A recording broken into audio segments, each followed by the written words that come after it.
At nagdebate na nga si Senator Rodante Marcoleta at si Senator Ping Lacson. Wala naman nanalo doon eh. Talo ang bayan doon sa debating yun. Pag-uusapan natin yan. Pero bago yan, shoutout muna kay Brother Patch Arbas. Brother, balita ko sikat ka na.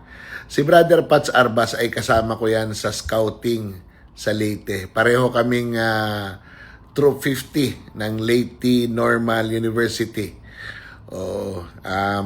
Magkaklase sila ng kapatid ko. Yung sunod sa akin na kapatid kong lalaki. At sabay silang nakakuha ng kanilang Citizen Award, no?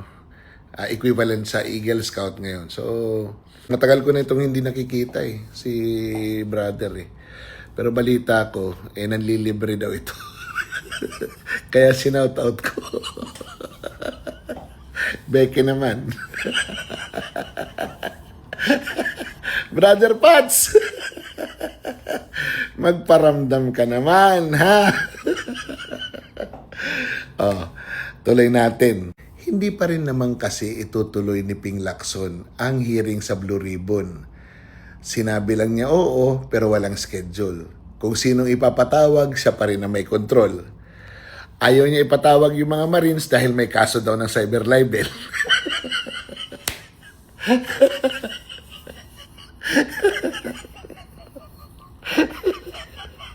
Si Madriaga pwedeng magtestigo. Nakakulong. Ewan ko na nangyayari sa Pilipinas, ha? Alam nyo, yung Quadcom na alala nyo, yung inilabas nila ng mga testigo, puro nakakulong. Pinayagan. Dito sa Senado, iba. Sa Blue Ribbon, may kaso ka pa lang, di ka na pwede. Basta ituro si Marcos, ituro si Romualdez, asahan mo. Hindi ka lang dadaan sa butas ng karayom. Wala talagang butas yung karayom. Kaya wala kang dadaanan. Yun ang nangyari. So, wala nang ICI, walang Blue Ribbon, nag-aaway si Marcoleta at si Ping Lacson, puro press conference na lang ang nangyayari, nakakalimutan yung issue ng flood control, walang nananagot, walang accountability, at higit sa lahat, yung mga sinabi nila noon na mayroong mga congressman na involved, na mayroong mga ganitong involved, wala na ngayon. Kasi nakatutok na ngayon sa mga politiko na kalaban ng gobyerno, sila ngayon ang iniipit para sa agenda ng administrasyon na ito.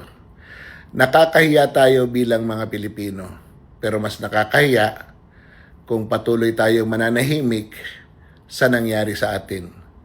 Malaki ang nawala, mangungutang tayo, may krisis ang buong mundo, pagkatapos hindi pa rin tayo kumikibo.